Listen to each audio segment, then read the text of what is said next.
Voilà, donc je reviens ici avec une petite synthèse que j'ai retrouvée.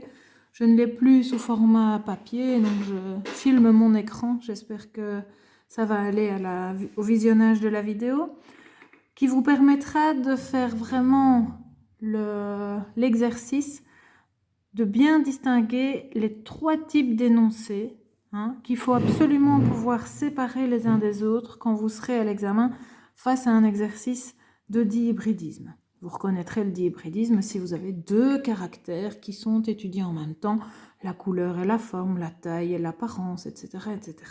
D'accord ? On a donc 3 types d'exercices. Le premier type d'exercice à la lecture de l'énoncé, du déroulé de l'expérimentation, vous devez le repérer pour voir si là on me donne l'information qui permettra éventuellement de vérifier si parmi les 2 caractères étudiés, l'autre ou les 2 sont liés au chromosome X, liés au sexe de l'individu.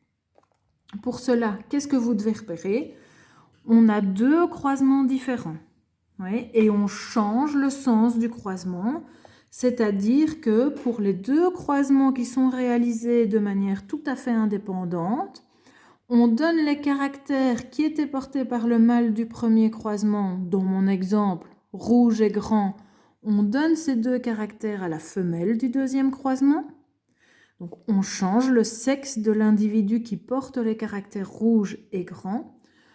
Pour le deuxième parent, c'est la même chose. C'était la femelle qui portait les caractères jaune et petit. On donne maintenant ces caractères, on change le sexe de l'individu qui porte ces caractères et on les donne au mâle. Donc, on a bien ici un changement dans le sens du croisement. Première étape, j'ai repéré mes 2 croisements avec un échange des caractères entre mâle et femelle entre ces 2 croisements. Première chose, c'est ça que vous devez chercher. Là, vous êtes en train de vous dire, elle est en train de vérifier si je connais le truc, et pour vous, elle est en train de voir si je sais que je dois chercher s'il y a une liaison à X pour 1 ou 2 caractères étudiés. Ça marche aussi pour le monohybridisme. Dans ce cas-là, on n'a qu'un seul caractère. Le mâle est rouge, c'est la femelle qui devient rouge dans le deuxième croisement.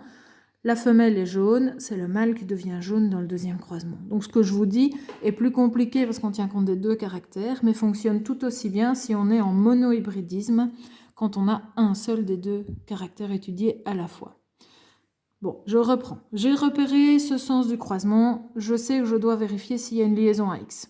Pour répondre à ma question, je vais observer la descendance dans les 2 croisements et les comparer l'un avec l'autre.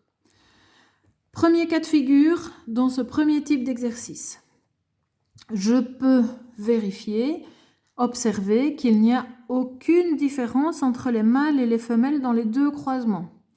S'il n'y a aucune différence, que ce soit la femelle ou le mâle qui porte ces caractères, n'influence absolument pas le résultat, vu que je n'ai aucune différence. Si le fait d'être mâle ou femelle, donc si le fait de porter un sexe ou un autre n'influence rien, c'est qu'on n'a aucune liaison à X. Dans ce cas-là, je dois continuer mon exercice comme si de rien n'était, j'ai envie de dire, c'est-à-dire quand j'écris les génotypes, j'utilise la symbolique des données pour représenter chacun des allèles, sans autre question à se poser. Maintenant, deuxième possibilité, j'ai repéré que je suis dans le premier type d'exercice, j'observe et je compare les descendances des 2 croisements qui ont été faits pour vérifier une liaison à X. Dans ce cas-là, qu'est-ce que je peux observer ? J'ai une différence pour 1 ou pour 2 des croisements. Dans le cas ici qui m'intéresse, je regarde, les mâles sont gris, les femelles sont grises. Ah, le mâle est blanc, les femelles sont grises. Tiens, j'ai une différence dans la couleur.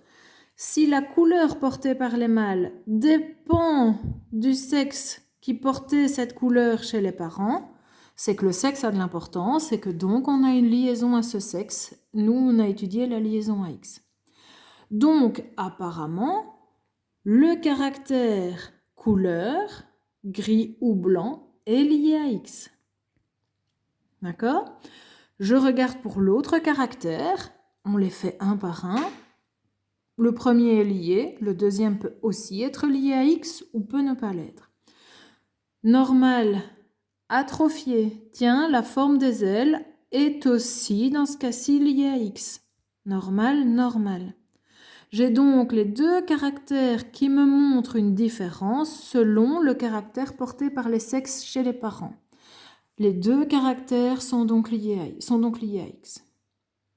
Quand on écrit les génotypes, dans ce cas-ci, si on a une liaison à X, je dois avoir deux X qui représentent le génotype de la femelle, un X et un Y qui représentent le génotype du mâle. À côté du X, je retrouve les allèles qui sont portés. Ici, j'en aurai deux parce que c'est le cas un peu plus spécial où les deux caractères sont liés à X. Pour savoir qui est dominant dans le couple d'allèles, je regarde la proportion, disons quelle est pour chacun des caractères la forme qui est la plus représentée. Gris, gris, gris, blanc. Gris est donc dominant. Normal, normal, normal. Atrophié, atrophié est donc dominant sur le normal.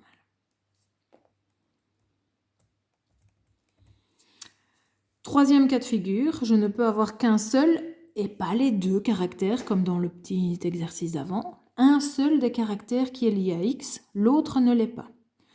Pareil, j'ai repéré depuis le début, tiens, ça c'est pour voir si j'ai une liaison à X. Je compare les descendances de ces deux croisements et je vérifie si j'ai une différence entre les sexes dans ces deux croisements. Si je regarde d'abord les couleurs, les mâles vert, vert, les femelles vert, vert. Tout le monde est vert. Donc je n'ai aucune différence entre les mâles et les femelles des deux croisements, quel que soit le sens, les parents de ces deux croisements. Si je n'ai aucune différence, eh bien, ce caractère couleur, jaune ou vert, n'est pas lié à X. Ça ne dépend pas du sexe du parent qui portait les caractères dans la génération parentale. Par contre, la forme rond ou allongé, là on voit bien une différence. D'accord? J'ai un rond, trois allongés, allongé est dominant et le caractère, le gène, est lié à X. Dans ce cas-là, pour écrire les génotypes, on fait attention. J'ai un caractère lié à X, je dois écrire les X pour la femelle, XY pour le mâle. L'autre caractère n'est pas lié à X, donc je ne dois pas l'écrire. Je fais mes deux petites places avec mes allèles en majuscule ou en minuscule si on a choisi ce symbole, mais je ne dois pas les lier à X, donc pas les écrire à côté de cet X. Ça, c'était pour le premier cas de figure.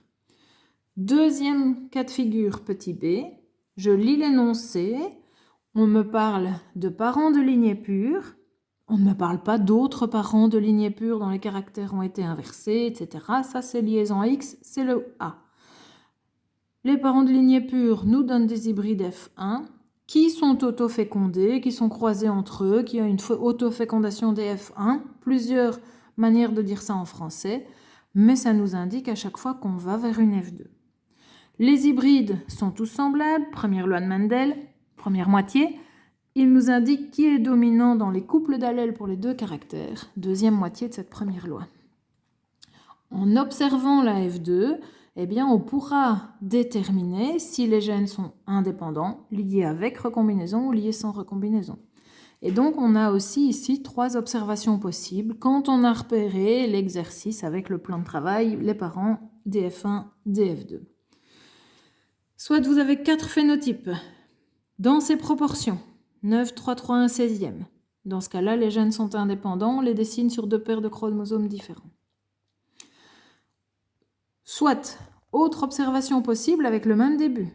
Parents F1, F2, j'ai deux phénotypes dans ces proportions. 75%, 25%, 3 quarts, 1 quart. Gènes liés sans recombinaison. Même paire de chromosomes et ils sont accolés.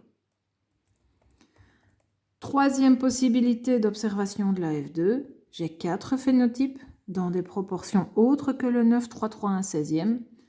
Liaison avec recombinaison, je les dessine. ils sont un petit peu séparés, un petit peu éloignés l'un de l'autre. Quand j'ai le résultat d'une F2, je ne sais pas indiquer la distance en centimorgans qui sépare mes deux caractères. Troisième identification de type d'exercice à la lecture de l'énoncé. Je pars de parents de lignée pure. Des hybrides F1 qui sont tous semblables, dominance, première loi de Mendel. Ces F1 sont croisés avec un individu de type récessif. On a un croisement test. Et on retrouve encore les trois types d'observations qui nous permettent de déterminer si les gènes sont liés avec, sans recombinaison, ou s'ils sont indépendants. Quand ils sont liés avec recombinaison, c'est uniquement à l'issue du croisement test, en additionnant les pourcentages à l'issue du croisement test, pas dans un résultat de F2, en additionnant les pourcentages des deux types recombinés, qu'on obtient le pourcentage total de recombinaison et donc la distance en centimorgans qui sépare les deux gènes. Voilà, j'espère que ça vous a aidé. Si vous avez encore des soucis pour identifier ces trois types d'exercices et pour aller jusqu'à la conclusion, n'hésitez pas à m'envoyer un petit message, un petit mail ou à essayer de me croiser à l'école. Voilà, bon travail, bon courage.